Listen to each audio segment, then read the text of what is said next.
Hello.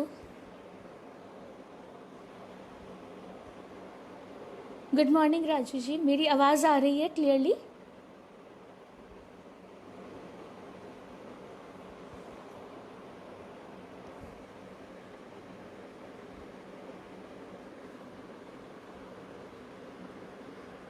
क्या आप मुझे सुन पा रहे हैं?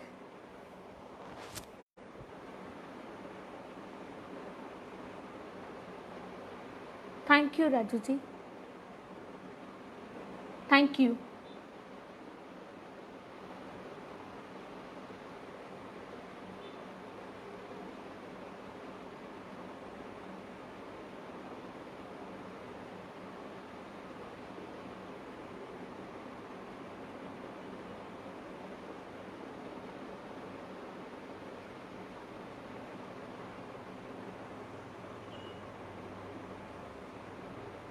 हेलो दिलीप जी, नमस्ते।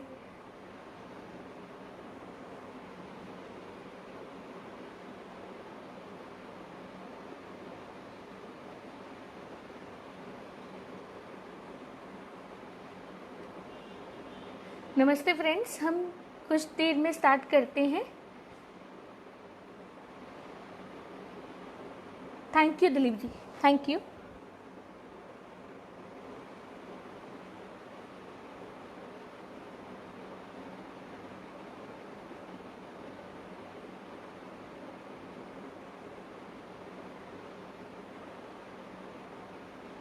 थैंक यू दिलीप जी।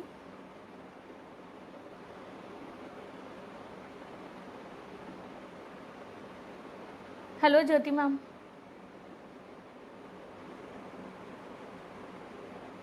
हाय अतुल जी, नमस्ते।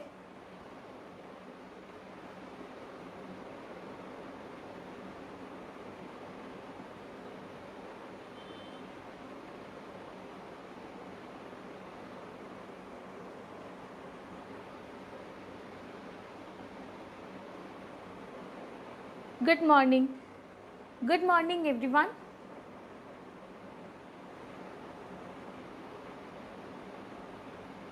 फ्रेंड्स, हम 1 मिनट में हम स्टार्ट करते हैं। हम कुछ लोगों के और जुड़ने का वेट करते हैं।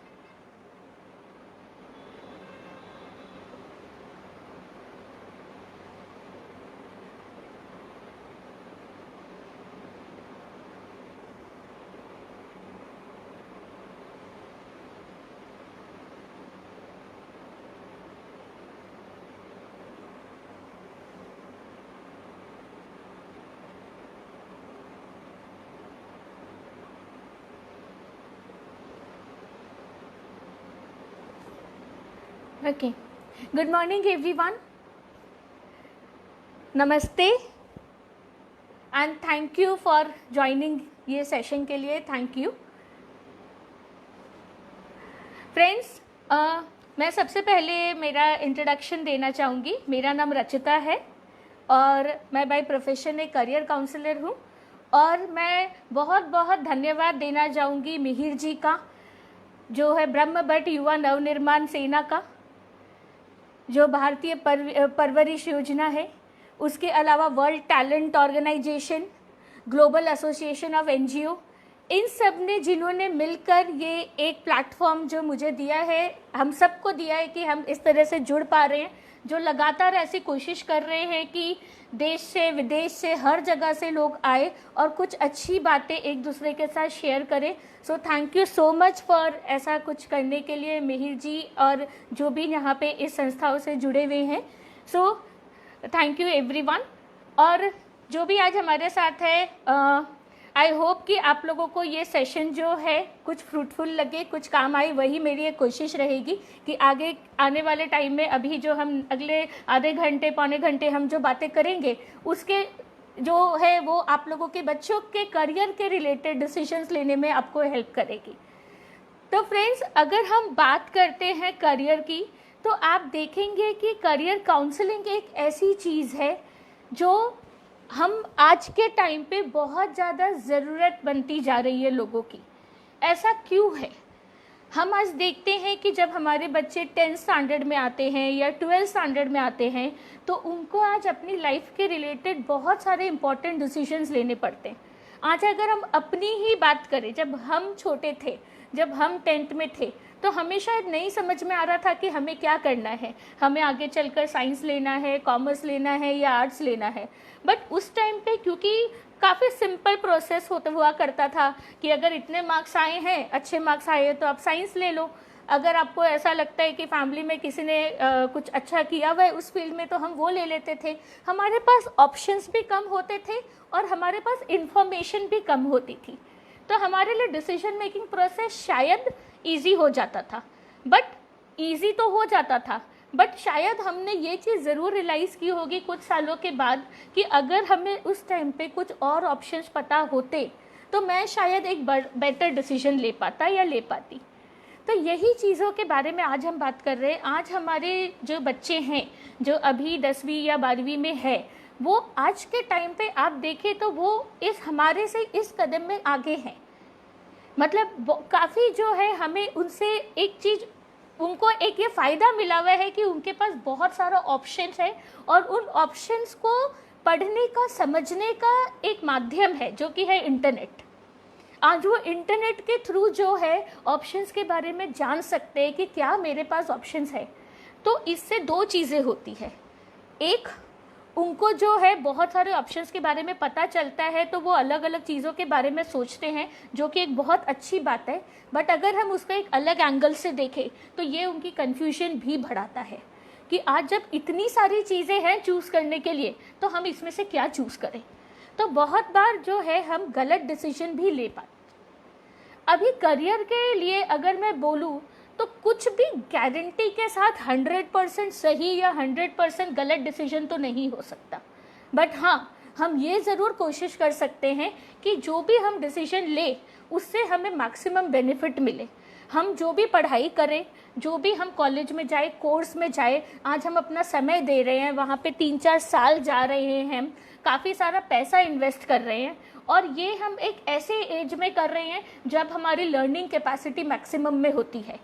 जो आज मैं आपको बात करूं तो 16 साल से 18 साल की उम्र में बच्चे 11th-12th में होते हैं। 18 से 22 साल की उम्र में वो बच्चे पहली बार कॉलेज को अनुभव करते हैं और इस दौरान जो है वो उनमें एक ट्रांजिशन हो रहा होता है, वो मूव कर रहे होते, एक जो उनमें मैच्योरिटी आ रही होती है वो एडल्ट्स में बदल रहे होते हैं।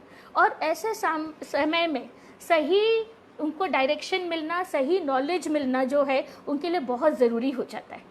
तो यही चीज़ को हमें ध्यान देना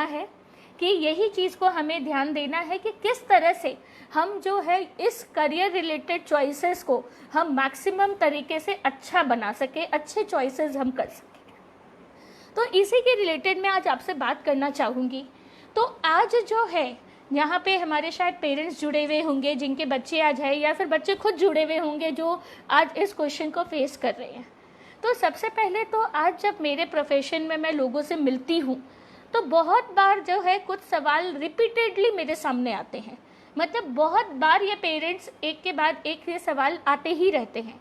तो ऐसे कौन सा सवाल है, क्योंकि मुझे लगता है कि वो सवाल शायद आपके भी दिमाग में होंगे।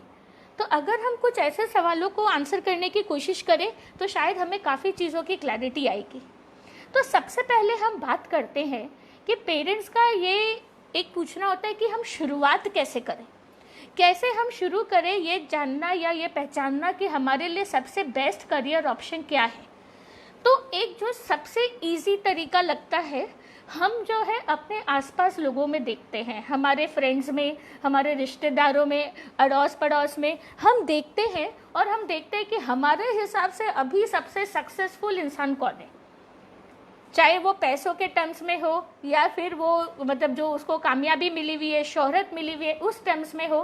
तो हम पहले ऐसे लोगों को आइडेंटिफाई करते हैं और फिर हम देखते हैं कि उन्होंने क्या पढ़ाई करी है, और फिर हम अपने बच्चों को ऐसा बोलते हैं कि बेटा देखो उन्होंने MBA किया हुआ है तो वो आज कितने सक्सेसफुल है, कितना ज़्यादा अच्छे पैसे कमा रहे हैं, कितनी अच्छी पोस्ट पे है, आज उनका कितना नाम है, या आज उन्होंने CA किया हुआ है तो वो कितना अच्छा कर रहे हैं, इंजीनियरिंग किया हुआ है तो आप देखो वो कितना स्मार्ट है। तो इस तरह से हम जो है किसी एक इंसान के बेसिस पे अपने उनको सक्सेस को डिफाइन करके हम जो है अपने बच्चों को बताते हैं। हम एक दूसरा काम भी करते हैं, हम ऐसे लोगों को भी आइडेंटिफाई करते हैं जो हमारी नज़र में बहुत अच्छा नहीं कर रहे, शायद वो आपको ऐसा लगता है कि वो उतना पैसा नहीं कमा पा रहे आज के टाइम पे, या फिर उनको कोई लोग जानते नहीं है, या फिर उनके पास उतनी पावर या उतनी उनकी पहुंच नहीं है। तो ऐसे लोगों के लिए भी हम बच्चों को बोलते हैं कि देखो मुझे ऐसा लगता है कि उन्होंने ये कोर्स किया है बट ये कोई ज़्यादा काम का नहीं है।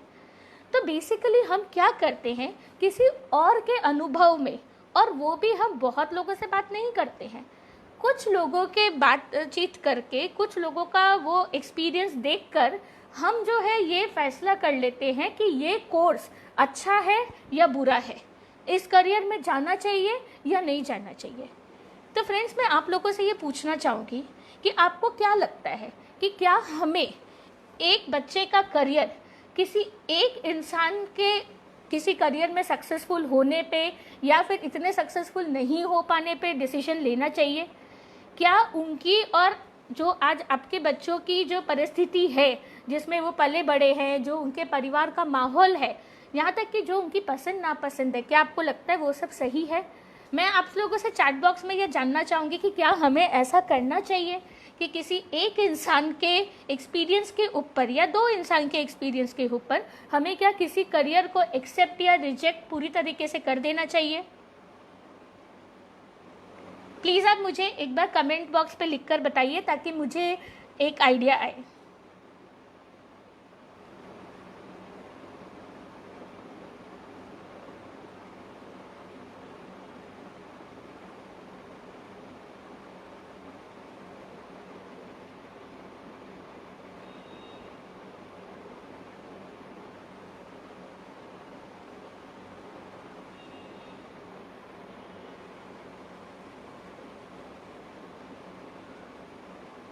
हिरल जी, थैंक यू।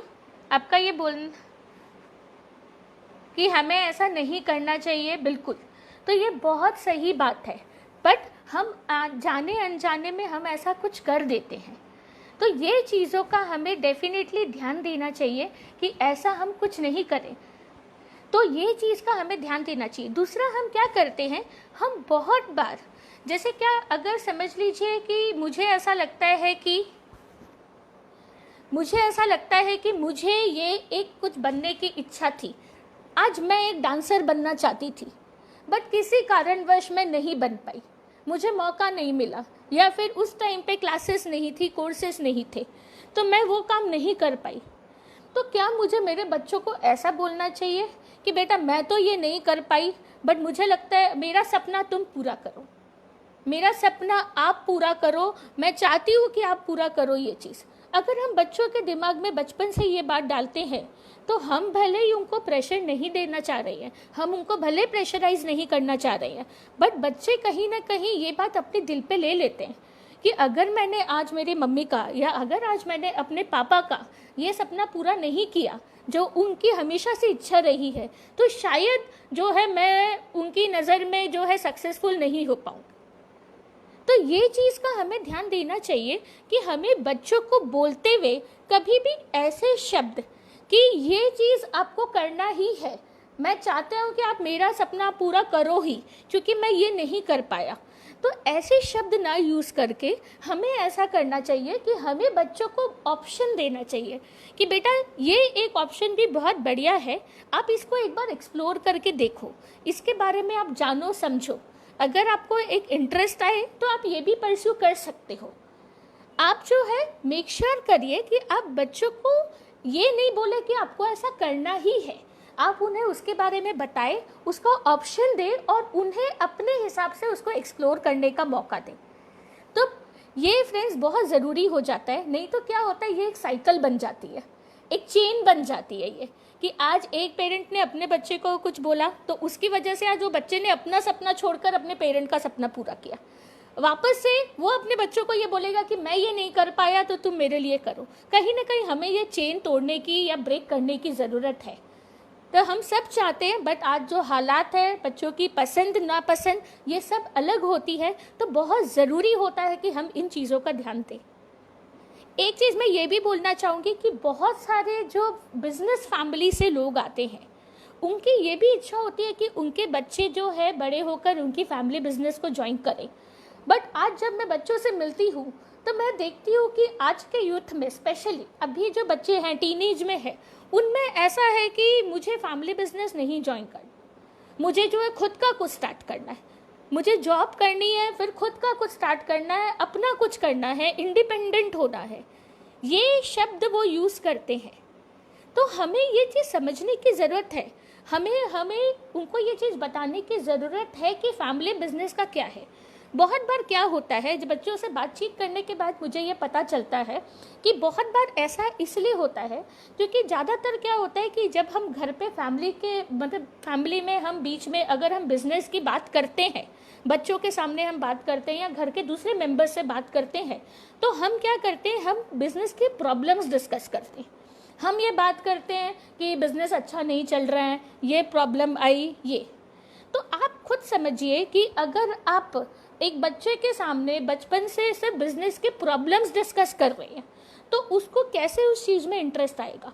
क्या हम ऐसा करते हैं कि हम उन्हें आके ऐसा बताते हैं दिन के एंड में कि आज मुझे काम करके बहुत मज़ा आया, आज मैं नए लोगों से मिला, आज मैंने ये नई चीज़ सीखी, आज कितना एक्साइटिंग रहा मेरा दिन।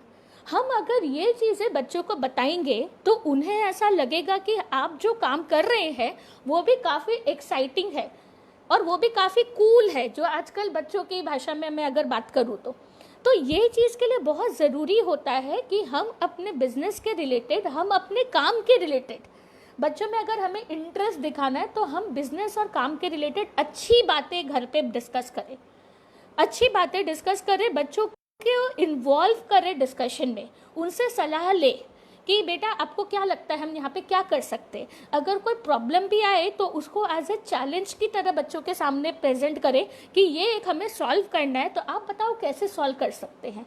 तो जब हम ऐसा करेंगे तो उनका इंटरेस्ट इसमें बना रहेगा, वो टच में रहेंगे और वो जो है कंसिडर करेंगे जब वो अपने करियर के रिलेटेड डिस्कशन कर रहे होंगे। तो आई होप फ्रेंड्स, आपसे हम सबकी एक ये कोशिश रहेगी कि हम अपने बच्चों को अपने काम के रिलेटेड पॉजिटिव बातें बताएं, हम जाकर उनके साथ पॉजिटिव बातें शेयर करें, डिस्कस करें कि ये चीज़ जो है बेटा देखो मेरे बिजनेस में बहुत एक्साइटिंग है और मुझे बहुत मज़ा आ रहा है, तो उसमें उनका इंटरेस्ट बना रहेगा। तो ये एक चीज़ मैं आपके सामने लाना चाहती थी। दूसरा, तो अगर हम किसी एक जन के करियर के बेसिस पे अगर हम डिसाइड नहीं करें, अगर तो हम कैसे डिसाइड करें, किस बेसिस पे हम ये चीज़ चूज़ करें कि एक बच्चे का करियर क्या होना चाहिए। तो मैं आपको बताना चाहूँगी 3 चीज़ों आपके ध्यान में रखनी चाहिए। एक होता है बच्चे के इंटरेस्ट। इंटरेस्ट मतलब क्या कि उसको किस टाइप का काम करना पसंद आएगा। आप एक चीज़ समझिए, जैसे कुछ बच्चे होते हैं जो बाई नेचर ऐसे होते हैं जिनको एक जगह बैठ के काम करना बहुत पसंद है, बट अगर आप उनको दौड़ धूप वाले काम बोलोगे तो वो इतना मज़ा लेकर काम नहीं करेंगे। कुछ बच्चे होते हैं जो बहुत ज़्यादा क्यूरियस होते हैं, बहुत ज़्यादा उनको जो है उनके दिमाग में सवाल आते हैं।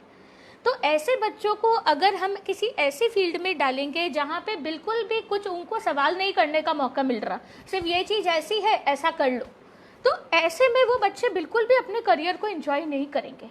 और ये क्यों ज़रूरी है, अगर हम आजकल देखें तो ये बहुत ज़्यादा केसेस हो रहे हैं कि वर्क रिलेटेड स्ट्रेस, वर्क काम को लेकर जो है लोगों में स्ट्रेस आजकल बहुत ज़्यादा बढ़ रहा है। तो ये चीज़ को हमें अगर इस दुनिया को एक खुशहाल जगह बनानी है, हमें ये काम के रिलेटेड स्ट्रेस को कम करना है, तो ये बहुत ज़रूरी है कि हम लोगों को जो चीज़ उनको पसंद है वो करने का मौका दे प्रोफेशनली। कन्फ्यूशियस जो है एक जो थे, उन्होंने ऐसे बात बोली थी कि find a job you love.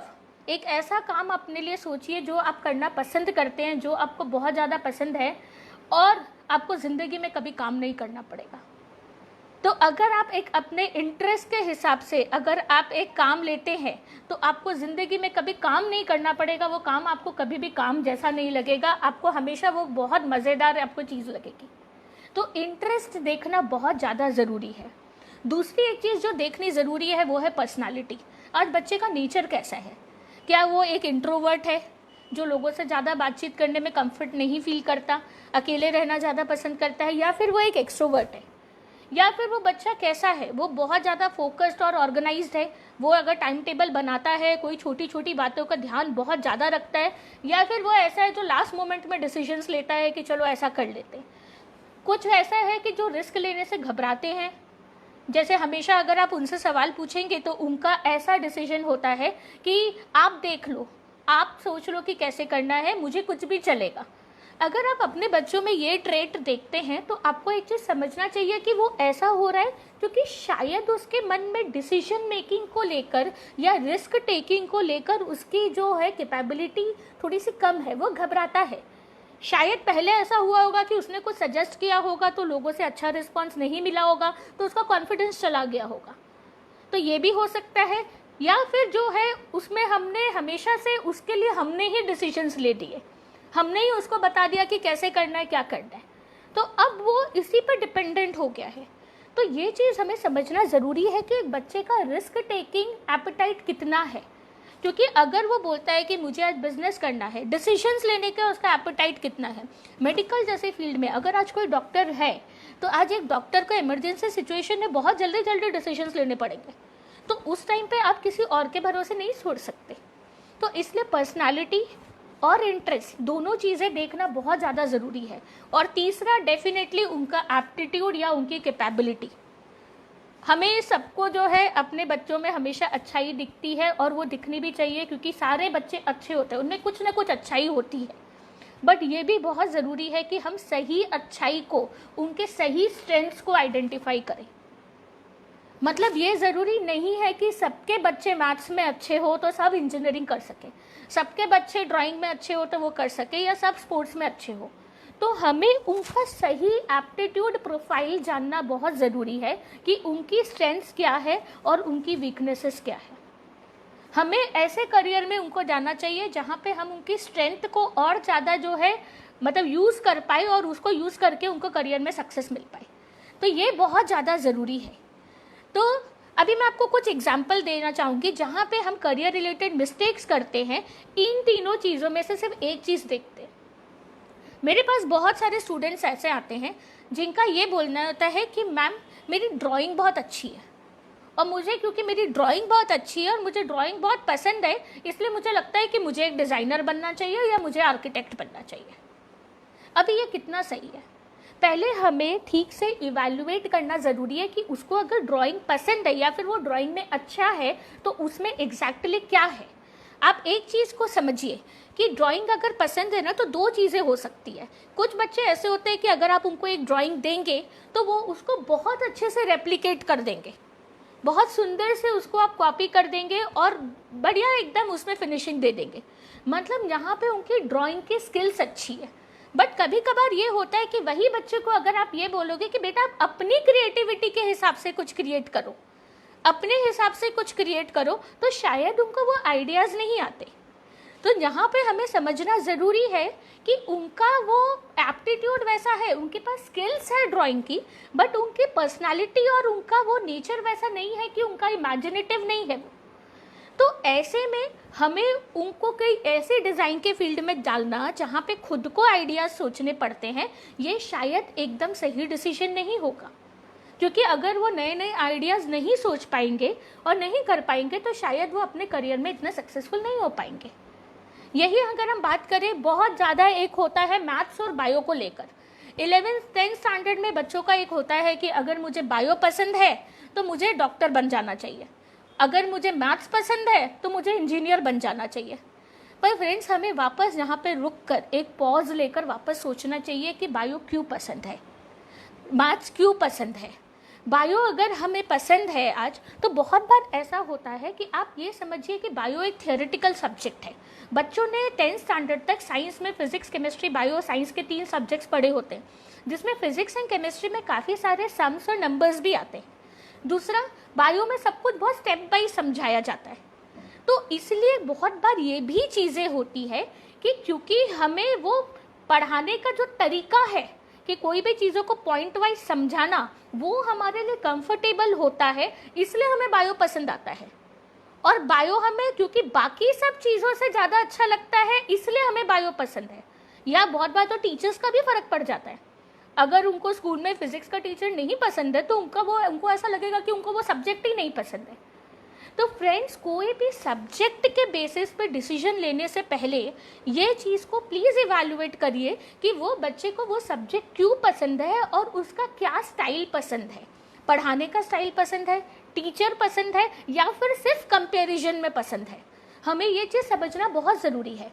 दूसरा, अगर आप ये जानते हैं कि जैसे अगर बच्चे को मेडिकल पसंद है और अगर वो इंसिस्ट करता है कि मुझे मेडिकल के लाइन में जाना है, डॉक्टर बनना है, तो बहुत बार हमारे लिए उसको ऐसा ना करने के लिए कन्विंस करना भी डिफ़िकल्ट हो जाता है।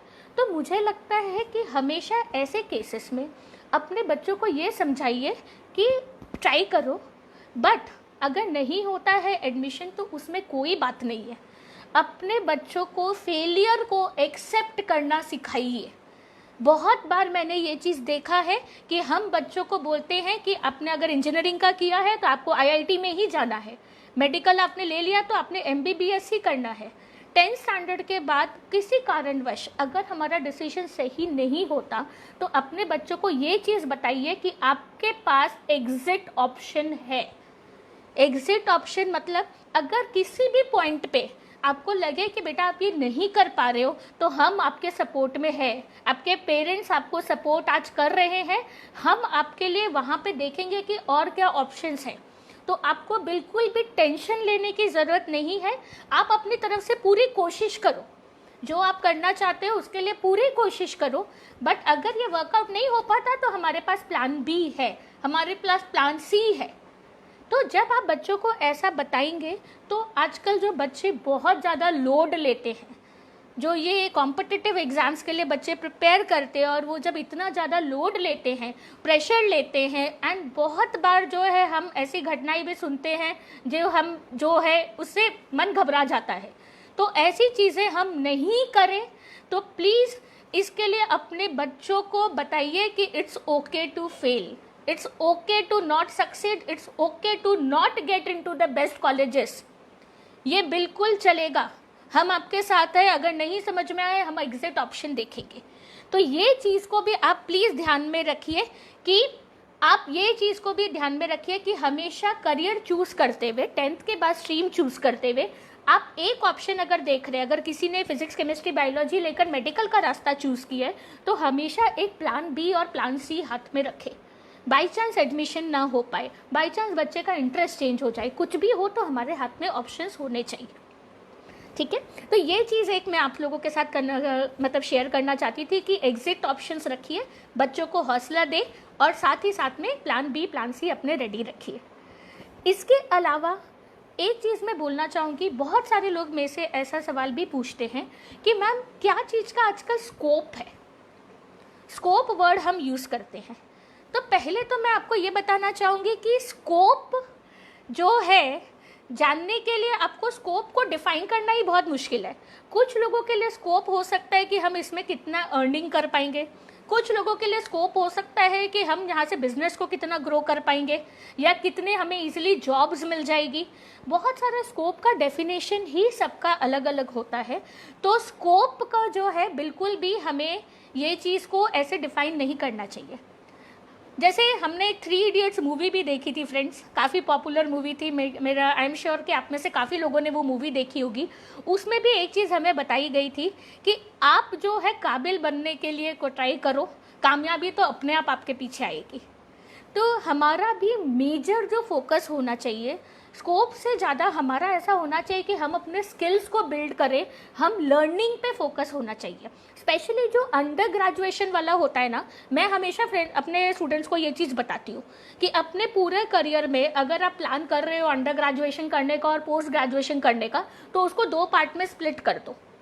अंडर ग्रेजुएशन पे जो ज़्यादा आपका फोकस रखो, वो सिर्फ लर्निंग पे रखो, और पोस्ट ग्रेजुएशन पे आके आप अपना फोकस थोड़ा सा अर्निंग पे कर दो।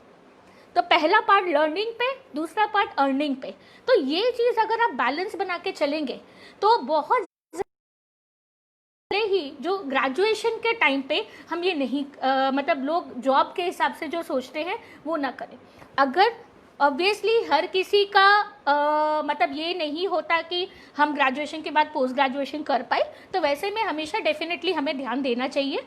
बट हम ये चीज़ हमेशा ऑप्शन रखना चाहिए कि हम अपने स्किल पे फोकस करें, लर्निंग पे फोकस करें, क्योंकि अगर आपका स्किल डेवलपमेंट और लर्निंग पे फोकस होगा, आप उस तरह से अगर कोर्सेज चूज़ करेंगे कि किसमें मुझे मैक्सिमम सीखने को मिल रहा है, किसमें मुझे मैक्सिमम जानने को मिल रहा है, तब आप कोई भी करियर जो आप चूज़ करेंगे आप उसमें सक्सेसफुल हो पाएंगे। तो प्लीज़ फ्रेंड्स इस बात का ज़रूर ध्यान रखिए कि फैंसी डिग्रीज के नाम पे मत जाइए, फैंसी कॉलेजेस के नाम पे मत जाइए। कहाँ पे आपका लर्निंग मैक्सिमम हो रहा है, और लर्निंग सिर्फ टीचर्स से और क्लासरूम के अंदर नहीं। आप देखिए कि उस कॉलेज का सिलेक्शन प्रोसेस क्या है, वहाँ पे बच्चे कितने कॉम्पिटिटिव आ रहे हैं।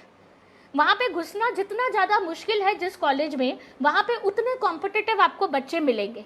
और ऐसे में अगर आप जुड़ते हैं उस कॉलेज में, तो आपको बच्चों से भी, आपके फ्रेंड्स से, आपके सीनियर से, जूनियर से भी बहुत कुछ आपको सीखने को मिलेगा। तो प्लीज़ इस बात का आप ध्यान दीजिए कि जो है हमारा फोकस लर्निंग और उस पर रखिए। एक चीज़ जो मैं और बोलना चाहूँगी, हमेशा अपना करियर चूज़ करते हुए बच्चों के लिए, स्पेशली जो बच्चे आज 10th में है, 12th में है, हम क्या करते हैं, हम अभी देखते हैं कि क्या चीज़ ट्रेंड में है। हम अभी देखते हैं, अच्छा अभी CA बहुत चला हुआ है, अभी क्या बोलते हैं फैशन डिज़ाइनिंग बहुत चला हुआ है, हम उसमें डाल देते हैं। फ्रेंड्स ये मत करिए। आप एक चीज़ समझिए कि टाइम कितना फास्ट चेंज हो रहा है, और कोरोना ने हम सबको ये एक सीख दे दी है कि टाइम कैसे भी बदल सकता है, कितना भी फास्ट बदल सकता है। आज एक ऐसा दौर आ गया है कि हम बिफोर कोरोना और आफ्टर कोरोना लेकर हम चीज़ों को बात किया करेंगे। जो करियर ऑप्शंस, जो बिजनेसेस शायद आज कोरोना से पहले तक हमें बहुत ज़्यादा सक्सेसफुल या बहुत ज़्यादा स्कोप वाला लगता था, आज शायद कोरोना के बाद हमें नहीं लगेगा। तो जब चीज़ें इतनी ज़्यादा डायनामिक है, इतनी ज़्यादा फास्ट बदल रही है, तो आपको ध्यान रखना है कि टाइमलाइन, कि आपके बच्चे का करियर आपको कब के लिए देखना है। अगर कोई आज बच्चा 10th स्टैंडर्ड में है तो उसके पास 11th 12th के 2 साल, 3 से 4 साल ग्रेजुएशन के, और आप मान लीजिए कि 2 साल पोस्ट ग्रेजुएशन के, तो हम बात कर रहे हैं आज से 7 से 8 साल बाद की। तो क्या आपको लगता है कि आज से 7 से 8 साल बाद वही करियर ट्रेंड में रहेगा? क्या आज से हमने 1 साल 2 साल पहले भी कभी डिजिटल मार्केटिंग का नाम सुना था? कभी हमने जूम कॉन्फ्रेंसिंग का हमने नाम सुना था? क्या हमने डेटा एनालिटिक्स का नाम सुना था? बिल्कुल नहीं।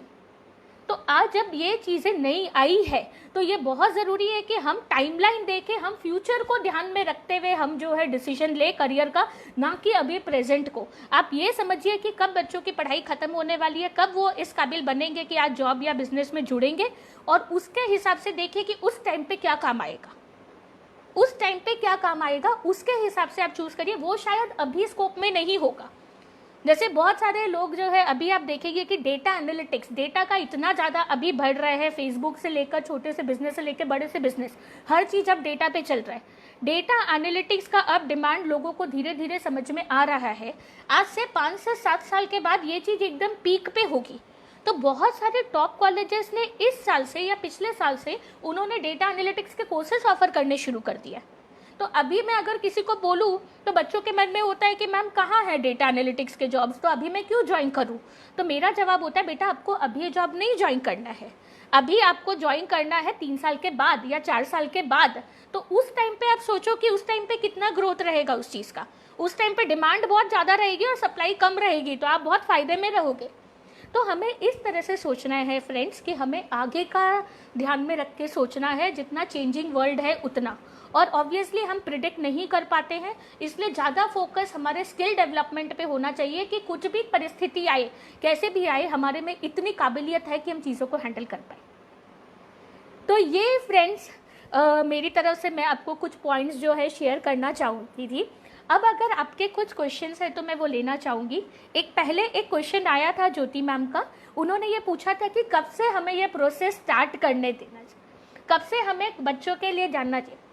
तो मैं एक बोलूँगी कि एक आइडियल एज होती है, ये बच्चे अपने जब बोर्ड एग्ज़ाम के साल मतलब 10th स्टैंडर्ड में अगर आते हैं तो 10th में आने से पहले वो एक रिसर्च वर्क अपना चालू कर दें।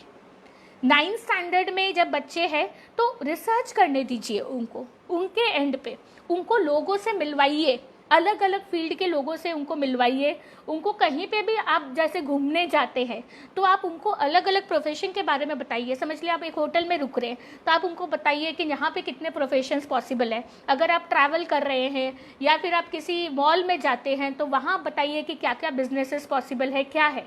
उनको एक्सपोजर देने की कोशिश करिए ताकि उनको खुद में एक समझ में आए कि क्या क्या ऑप्शंस अवेलेबल है। इंटरनेट ये सब पे फ्रेंड्स डेटा बहुत जहाँ ज़्यादा होता है, इन्फॉर्मेशन बहुत ज़्यादा होता है, वहाँ पे ये चीज़ का ध्यान देना ज़रूरी होता है कि हमारे पास सही इन्फॉर्मेशन आ रही हो। उसके लिए आप प्लीज़ जो है उनको रिलायबल वेबसाइट्स, रिलायबल सोर्सेज से ही आप वो इन्फॉर्मेशन कलेक्ट करें, इस चीज़ का आप ध्यान दें। आप जो है उनको मतलब ऑफिशियल वेबसाइट्स जो होती है कॉलेजेस के, कोर्सेज के, उनको ही वहीं पे जाकर वो इन्फॉर्मेशन प्राप्त करें। गवर्नमेंट की बहुत सारी ऐसी सेवाएं जो है उपलब्ध है जहाँ पे वो करियर के रिलेटेड ऑप्शंस देते हैं, तो प्लीज़ उनका इस्तेमाल आप करें जहाँ पे हमें करेक्ट इन्फॉर्मेशन मिले, क्योंकि आधी अधूरी या गलत इन्फॉर्मेशन जो है वो हमारे लिए बहुत डेंजरस हो सकती है। ओके, मिहिर जी का एक क्वेश्चन है कि बच्चों के मम्मी पापा उन पर ज़बरदस्ती करते हैं, उनके लिए कोई संदेश। फ्रेंड्स, जैसे मैं ये चीज़ हमें करते हैं कि ज़बरदस्ती अगर आप करते हैं तो आपको भी पता है कि आपने भी शायद ये चीज़ देखी होगी कि आप भले उनको एक कोर्स करा देंगे, आप इनको एक कॉलेज करा देंगे, बट हम इवेंचुअली चाहते हैं कि हमारे बच्चे खुश रहे, हमारे बच्चे जो है सक्सेसफुल रहे। शायद पैसा नहीं, शायद जो है उनको वो फेम नहीं, बट जब वो खुश रहेंगे ना, वो उस चीज़ में डबल मेहनत करने को तैयार होंगे, डबल मेहनत करने को तैयार होंगे। आज मैं आपको बताती हूँ कि आज है ना बहुत सारे जो बच्चे हैं आज अपने पेरेंट्स के प्रेशर में आकर या फिर अपने फ्रेंड्स के या रिलेटिव्स के प्रेशर में आकर बहुत बार पढ़ लिख कर अच्छी कॉलेजेस में चल तो जाते हैं, क्योंकि देखिए दो चीज़ें होती है, एक होता है कुछ कर पाना और दूसरा होता है कुछ करना चाहना।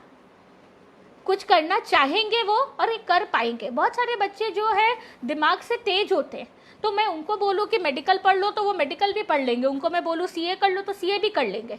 तो बेसिकली उनके लिए, क्योंकि वो पढ़ने में अच्छे हैं और उनको पढ़ने का शौक है, तो उनके लिए इस चीज़ से फ़र्क नहीं पड़ेगा।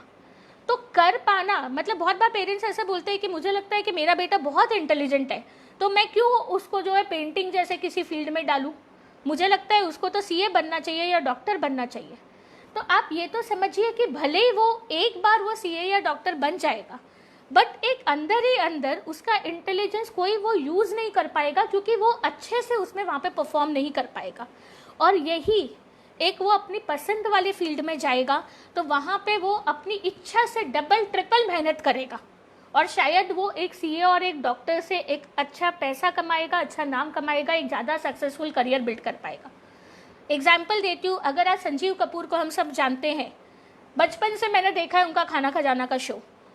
अगर आज उस साल, आज 20 साल पहले, आज 25 साल पहले, उस टाइम पे तो बिल्कुल भी जो है कोई शेफ़ बनने को हम इतना अच्छा पता नहीं ध्यान नज़र से देखते थे, नहीं देखते थे। जावेद हबीब जो है उस टाइम पे अगर हम ऐसा करते थे कि जावेद हबीब अगर उस टाइम पे सोचते कि बाल काटना भी कोई प्रोफेशन है, या उनके पेरेंट्स अगर उनको रोकते, तो क्या आज हम ये इतने बड़े ब्रांड्स बन पाते ये लोग। तो फ्रेंड्स प्लीज़ अपने बच्चों पे कोई दबाव नहीं डालें, उनको समझाएं, उनको एक्सप्लोर करने का मौका दें। और अगर बच्चों को कैसे समझाएं तो बच्चों को भी उनको ऑप्शन दें। उनको जो है जैसे तीनों चीज़ होनी चाहिए। अगर उनका इंटरेस्ट, पर्सनालिटी और एप्टीट्यूड में से अगर आपको लगता है कि कहीं पे भी एक चीज़ मिसिंग है, तो सबसे सही तरीका होता है आप उनको उसी प्रोफेशन में किसी इंसान से मिलाएं जो एक्चुअली में वो काम कर रहा है। अगर कोई बच्चे बोलते हैं कि मुझे इंजीनियर बनना है, तो प्लीज़ उसको इंजीनियर अगर बनना है तो आप किसी एक जो बंदा जो इंजीनियरिंग करके अपने इंजीनियरिंग प्रोफेशन में है, आप उनसे उनको मिलाएं। उनका दिनचर्या क्या रहता है, वो दिन में क्या काम करते हैं, उनको कैसे काम, उनको क्या चैलेंजेस आते हैं। हम सिर्फ अच्छी बातें बताते हैं, इतना पैसा है, इतना ये है। एक बार उनको है ना चैलेंजेस भी बताएं। उसके बाद जो है चैलेंजेस अगर जब उनको पता चलता है ना, तब वो बच्चे ठीक से उसको कंसिडर करते हैं कि सच में मुझे करना चाहिए कि नहीं। और दूसरी बात बहुत बार इसलिए भी होता है क्योंकि उनको दूसरा जो है ऑप्शन पता ही नहीं होता, तो आप उनको अलग अलग ऑप्शंस भी बताएं तब। ठीक है, ओके। कुछ और क्वेश्चंस जो मेरे पास आए हैं, एक परेश जी का क्वेश्चन है, is it good to have career test to evaluate the ability of students. Paresh ji, मैं ये बोलना चाहूँगी, ऐसा कंपलसरी नहीं होता, बट होता क्या है, 15 से 16 साल की अगर उम्र में आज बच्चा है 10th स्टैंडर्ड में या 12th स्टैंडर्ड में, तो वो वर्बली ठीक से चीज़ों को बता नहीं पाता। अगर हम उससे पूछेंगे आपको क्या पसंद है, तो मुझे ये भी पसंद है, मुझे ये भी पसंद है। और दूसरी बात, जो वो बातें बोलते हैं वो जो उन्होंने सुना होता है, कहीं से इन्फ्लुएंस हो गए होते हैं किसी से, वही बात उनके जहन में बैठ जाती है, वही बात वो बार बार दोहराते हैं। तो ऐसे में बहुत ये करियर एबिलिटी टेस्ट जो होते हैं, अगर वो प्रॉपर जो है अच्छे से रिकॉग्नाइज टेस्ट है, ऐसे बहुत सारे टेस्ट अवेलेबल है ऑनलाइन, तो मैं ये भी एक सजेस्ट करना चाहूँगी, तो प्लीज़ आप कोई भी टेस्ट के लिए ना जाए, क्योंकि इसमें आप अपना टाइम और पैसा दोनों चीज़ बर्बाद करेंगे। जो गवर्नमेंट रिकॉग्नाइज जो टेस्ट होते हैं, जो प्रॉपर सोर्सेज के थ्रू कराए जाते हैं, प्रोफेशनल्स के थ्रू, वही वैसा ही टेस्ट आप करवाए। और वैसे टेस्ट से क्या होता है, एक स्टार्टिंग पॉइंट मिल जाता है कि कहाँ से हम डिस्कशन चालू करें, क्योंकि वो बच्चों की बातें इसमें हम गोल घूमते रहते हैं, उनको ये भी पसंद है, ये भी पसंद है, वो उस लूप से बाहर नहीं आना चाहते। तो इसीलिए एक वो टेस्ट कभी कभी मददगार साबित होता है, बहुत सारे केसेस में ये मददगार साबित होता है, क्योंकि एक हमें वो स्टार्टिंग पॉइंट मिल जाता है कि कहाँ से हम डिस्कशन चालू करें। ओके, आज बच्चों को स्कूल में ही सब्जेक्ट सिलेक्ट करने का दबाव ज़्यादा होता है, तो उस वक्त क्या करें। हाँ, ये होता है स्पेशली जब बच्चे 10th के मिड में होते हैं या ऐसा, तो ऐसे में प्लीज़ आप ध्यान रखिए कि इसलिए मैंने बोला कि प्रोसेस जो है आपको 9th स्टैंडर्ड से शुरू कर देना चाहिए।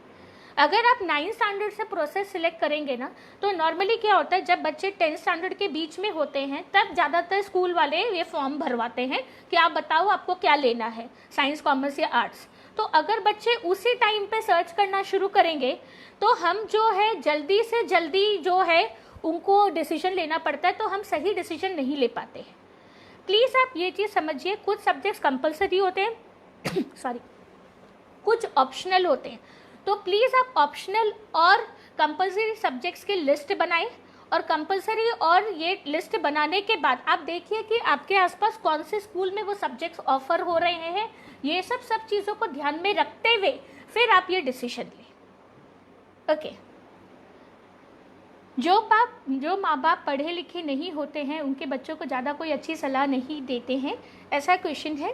तो फ्रेंड्स, किसी को भी मैं ये बोलूँगी कि माँ बाप के पढ़े लिखे होने या ना होने से ज़्यादा, क्योंकि आप देखिए अगर पढ़े लिखे माँ बाप भी होते हैं तो भी उनको सारे ऑप्शंस तो नहीं पता होते, तो इसलिए ये बहुत ज़्यादा ज़रूरी है कि हम लोग जो है एक प्रॉपर इंसान के पास जाकर सलाह मशवरा करें उससे, और माँ बाप में वो सीखने की, समझने की बस एक इच्छा होनी चाहिए कि हम अपने बच्चों को वो चीज़ करवाना चाहते हैं, उनको एक्सपोजर देना चाहते हैं और सही लोगों से जो गाइडेंस लेना चाहते हैं। तो अगर वो ये कोशिश एक अपने रखती है तो डेफिनेटली।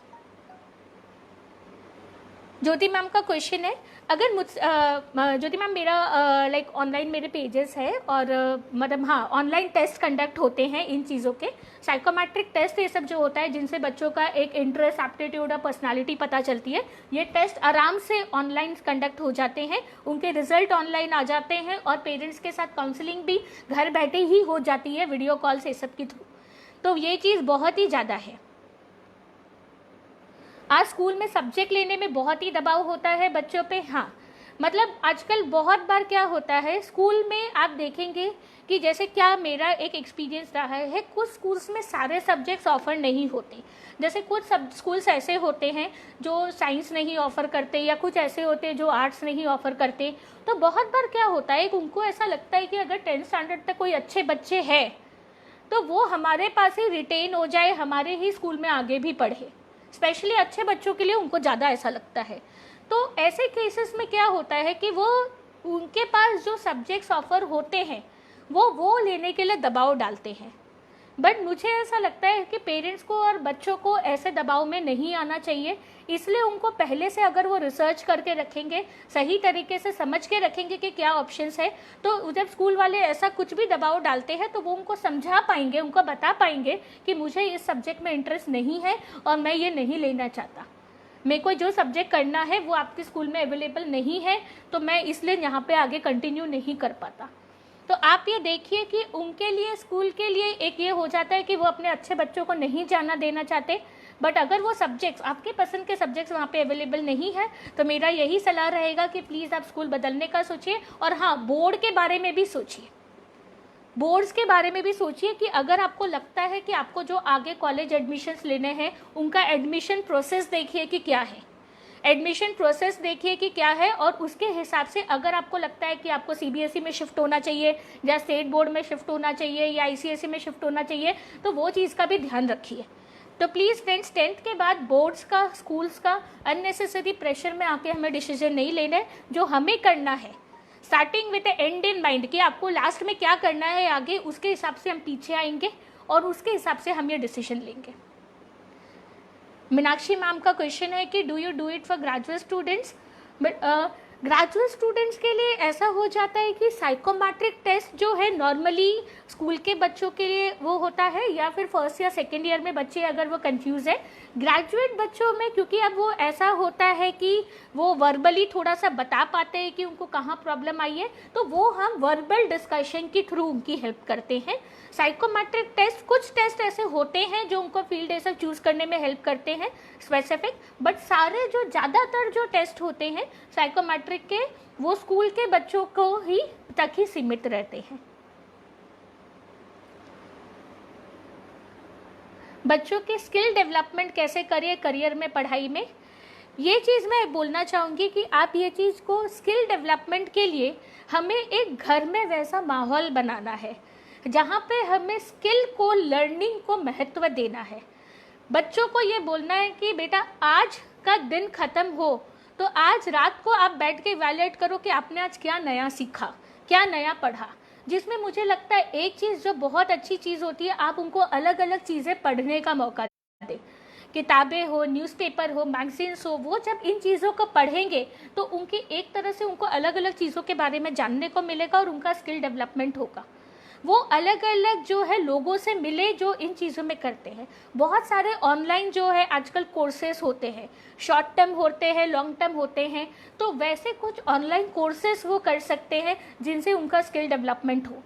अच्छे यूट्यूब वीडियोस ये सब देखें, वो अच्छे ऐप्स, अच्छे चैनल्स को सब्सक्राइब करें।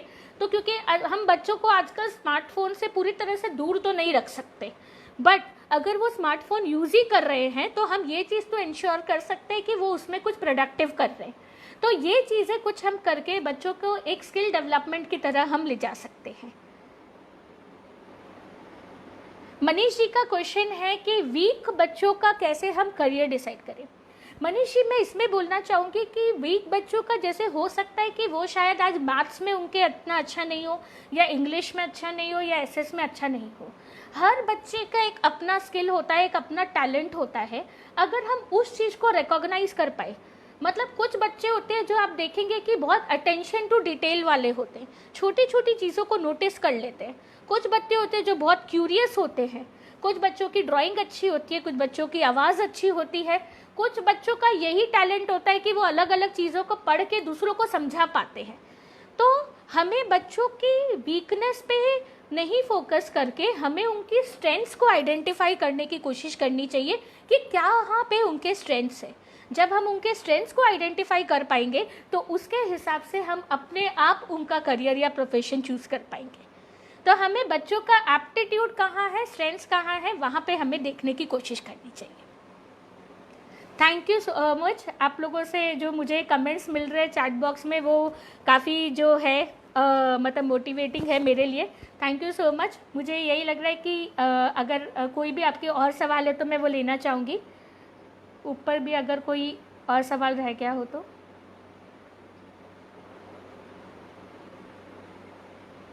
दिलीप जी का एक क्वेश्चन ऊपर रह गया है कि उनका बेटा अभी 3rd ईयर ट्रिपल में है, जो इलेक्ट्रॉनिक्स एंड इलेक्ट्रिकल इंजीनियरिंग है कर रहा है, तो उसके लिए हम अभी क्या कर सकते हैं। दिलीप जी, काफ़ी सारे ऑप्शंस इसके लिए होते हैं इलेक्ट्रॉनिक्स एंड इलेक्ट्रिकल इंजीनियरिंग को लेकर। तो आप वापस ये चीज़ समझिए कि वो डायरेक्टली जो है जॉब ज्वाइन कर सकता है, मास्टर्स में उसके पास अगर उसको टेक्निकल फील्ड में इंटरेस्ट आ रहा है तो वो इसी के फील्ड में, जैसे आज इलेक्ट्रिकल इलेक्ट्रॉनिक्स है तो उसमें आज हम आर्टिफिशियल इंटेलिजेंस की बात करें, आज हम VLSI डिज़ाइन की बात करें, या फिर हम इमेज प्रोसेसिंग की बात करें, इन सब का बहुत ज़्यादा आगे स्कोप जो है आने वाला है। स्कोप इन द सेंस कि इनकी डिमांड बढ़ने वाली है क्योंकि ये करियर उसमें है। उसके अलावा मैं ये भी बोलना चाहूँगी कि आजकल जो भी टेक्नोलॉजी बेस्ड कंपनीज़ है वो काफ़ी ज़्यादा फोकस एनवायरमेंटल सस्टेनेबिलिटी को भी दे रही है। तो जो बच्चे इलेक्ट्रॉनिक्स एंड इलेक्ट्रिकल इंजीनियरिंग कर रहे हैं या कोई और ब्रांच ऑफ इंजीनियरिंग में भी है, उनके लिए भी ये एक बहुत अच्छा ऑप्शन है। अगर वो कुछ एनवायरमेंट रिलेटेड, सस्टेनेबिलिटी रिलेटेड चीज़ें, फोकस इस पे होना चाहिए फ्रेंड्स कि हम कोई प्रॉब्लम सॉल्व कर पा रहे हैं कि अपने करियर के रिलेटेड। अगर हम आने वाले टाइम में इंसान को कोई वैल्यू एडिशन दे पा रहे हैं, अगर हम कहीं प्रॉब्लम सॉल्व कर पा रहे हैं, तो उस करियर की डिमांड होगी। तो एनवायरनमेंट को लेकर प्रॉब्लम डेफिनेटली है, मतलब चीज़ों को आज हम वॉइस कंट्रोल करते हैं, ये सब करते हैं, तो उनको लेकर काफ़ी सारे जो है हमें टेक्नोलॉजी की ज़रूरत है। दूर बैठे बैठे सोशल डिस्टेंसिंग कहीं ना कहीं एक तरह से एक नॉर्मल चीज़ हो जाने वाली है कोरोना के बाद से। तो दूर बैठे बैठे हम अपना काम कैसे कर सकते हैं टेक्नोलॉजी की मदद से, वो एक चीज़ नॉर्म होने वाली है। उसमें EEE इंजीनियर्स को काफ़ी ज़्यादा बेनिफिट होगा। तो आपको ये चीज़ करना ज़रूरी है कि क्या उसको टेक्निकल फील्ड में इंटरेस्ट आ रहा है। अगर उसको टेक्निकल फील्ड में इंटरेस्ट आ रहा है तो वो ये आइडेंटिफाई करे कि आगे फ्यूचर में क्या प्रॉब्लम्स आने वाली है, क्या सिचुएशन आने वाली है, और वो सिचुएशन को सॉल्व करने के लिए कौन सा फील्ड में स्पेशलाइजेशन करना सबसे बेस्ट रहेगा। दूसरा एक होता है, अगर उसको बाई चांस टेक्निकल फील्ड में इतना इंटरेस्ट नहीं आ रहा तो वो जा सकते हैं मैनेजमेंट फील्ड्स की तरफ। MBA करना भी एक ऑप्शन है। उसके अलावा अगर उनको कोई भी फील्ड में इंटरेस्ट आता है, प्योर साइंसेस में जाना है, रिसर्च में जाना है, या फिर उनको सिविल सर्विसेज में जाना है, ये सारे ऑप्शंस उनके लिए खुले होते हैं वो इंजीनियरिंग करने के बाद। ओके, नीट करने की अगर कोई अपेयर कर रहे हैं, वो बी फार्मा या एग्रीकल्चर में इंटरेस्टेड है, तो ये बहुत ही अच्छी बात है। आज हमारे देश को बहुत ज़्यादा ज़रूरी है कि आज जो आने वाली जनरेशन है वो एग्रीकल्चर सेक्टर की एफिशिएंसी को बढ़ाने में जो है वो कंट्रीब्यूट करें। एग्रीकल्चरल टेक्नोलॉजी वाले बहुत सारे स्टार्टअप्स अब आ रहे हैं जो हम देख रहे हैं कि उनको यूज़ करके हमारी यील्ड बढ़ रही है। क्योंकि फ्रेंड्स ये चीज़ तो हमें सबको समझ में आता है कि हमारे पास लैंड ज़्यादा नहीं आने वाला है आगे फ्यूचर में, लैंड अपने आप जो प्रोड्यूस नहीं होगा, बट जो है पॉपुलेशन अपने रेट से बढ़ती जाएगी, थोड़ी कम भी हो तो भी जब बढ़ेगी। तो डिमांड बढ़ रही है बट उस चीज़ की सप्लाई नहीं बढ़ रही है। तो ऐसे में जो हमारे पास है उसी से हमें मैक्सिमम एफिशिएंसी लानी है। तो अगर कोई बी फार्मा या एग्रीकल्चर सेक्टर में जाना चाहता है, जो आजकल बीमारियां हो रही है, फार्मास्यूटिकल्स जो वाले जो है रिसर्च लैबोरेटरीज में जो आज हम देख रहे हैं दिन रात मेहनत कर रहे हैं कोई वैक्सीन बनाने के लिए, तो ऐसी चीज़ों की डिमांड तो आने ही वाली है। बहुत बढ़िया फील्ड है जिसमें ये जा सकते हैं, फ्यूचर ओरिएंटेड है। तो डेफिनेटली अगर वो ऐसा कुछ परस्यू करना चाहिए तो प्लीज़ आप उनको इंकरेज करिए, अच्छी कॉलेजेस में जाने के लिए उनको आप मोटिवेट करिए और उस हिसाब से उनकी तैयारी शुरू कराइए। आई होप दिलीप जी मैंने आपका क्वेश्चन आंसर किया हो। बच्चों को आज लॉकडाउन में क्या करना चाहिए करियर के लिए सर्च करने हेतु, तो मैं ये आपको बताऊंगी कि आप देखिए कि करियर के रिलेटेड आप कुछ एक बेसिक पॉइंट से स्टार्ट कर सकते हैं कि जैसे कि करियर ऑप्शंस आफ्टर साइंस अगर आप लिखें, फिर उनमें कुछ ऑप्शंस मिलते हैं, तो उसमें जो है एक एक के बारे में थोड़ा सा डिटेल में पढ़ें, उनके पास टाइम होता है। या बहुत सारे आप यूट्यूब पे वीडियोस देख सकते हैं, यूट्यूब पे वीडियोस आप देखेंगे तो वहाँ पे समराइज़ किया जाता है कि क्या है। बट प्लीज़ अगेन मैं यही बोलना चाहूँगी कि ऑथेंटिकेटेड जो थोड़े से ऑफिशियल सोर्सेस है, जो रिलायबल सोर्सेस है, आप प्लीज़ उन्हीं को फॉलो कराइए, वरना हमें गलत इन्फॉर्मेशन या अधूरी इन्फॉर्मेशन मिलेगी तो वो चीज़ें बहुत बार जो है हानिकारक भी हो सकती है। तो फ्रेंड्स ये आई होप मैं आप सबके क्वेश्चंस को आंसर कर पाई, और ये जो है सेशन से शायद आप लोगों को कुछ एक अच्छा कुछ सीखने को मिला हो, यही मेरी एक कोशिश थी। मैं फिर से बहुत बहुत थैंक्स बोलना चाहूँगी मिहिर जी का, जिन्होंने ये एक प्लेटफॉर्म दिया है। करियर की कोई बुक, करियर के रिलेटेड बुक्स होती है बट उनमें ऐसा होता है कि काफ़ी शॉर्ट में होता है, एंड जैसे वो किसी एक करियर पे जैसे फोकस कर पाते हैं कि जैसे फाइनेंस के रिलेटेड या इकोनॉमिक्स के रिलेटेड। उससे अच्छा मैं आपको ये सजेस्ट करूँगी कि आप उनको जनरल बुक्स और मैगजीन्स पढ़ाएं। जनरल बुक्स पढ़ाए, मैगजीन्स पढ़ाए और न्यूज़पेपर पढ़ाए, क्योंकि जब वो न्यूज़पेपर पढ़ेंगे, न्यूज़ पढ़ेंगे तो वो अलग अलग चीज़ों के बारे में सुनेंगे कि ये क्या होता है, बायोटेक्नोलॉजी क्या होता है, कहीं पे कुछ रिसर्च हुआ उसके बारे में पढ़ेंगे, तो उनके में एक आप वो क्यूरियोसिटी पैदा करें जिसकी वजह से वो खुद ही फिर ऑनलाइन रिसोर्सेज हमारे पास अनलिमिटेड है, वहाँ से वो सर्च कर पाएंगे। तो थैंक यू सो मच, मुझे बहुत अच्छा लगा कि आज आप लोगों ने मुझे इतने अच्छे फीडबैक दिया, उसके लिए बहुत बहुत थैंक यू। मिहिर जी का मैं बहुत थैंक यू करना चाहूँगी कि उन्होंने एक ऐसा प्लेटफॉर्म दिया, और वो जो ये काम कर रहे हैं आज के दिन में कि सुबह शाम दोनों टाइम वो सेशंस अरेंज कर रहे हैं लोगों के लिए, तो वो बहुत एक अच्छा जो है प्लेटफॉर्म वो दे रहे हैं। जो ब्रह्ममठ युवा नवनिर्माण सेना जो है, बहुत बढ़िया उन्होंने ये प्लेटफॉर्म एक दिया हुआ है, तो मैं थैंक यू कहना चाहूँगी वो सारे संस्थाओं का जिन्होंने ये चीज़ को पॉसिबल किया है, और आप सबका भी जो एक बहुत ही अच्छी ऑडियंस थी, आपके क्वेश्चन सुन के मुझे काफ़ी अच्छा लगा। अनूप जी, आप मेरा कॉन्टैक्ट नंबर में मैसेज में कमेंट में मैं डाल दूँगी, तो अगर किसी के और कोई क्वेश्चंस नहीं है तो हम शायद इस सेशन को हम इधर ख़त्म कर सकते हैं।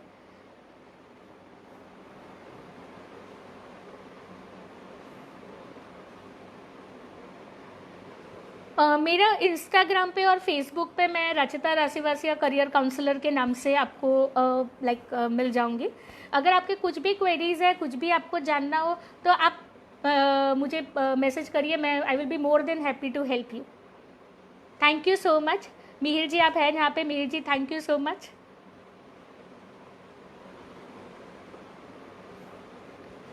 तो हम ये सेशन शायद एंड कर सकते हैं अभी यहाँ पे।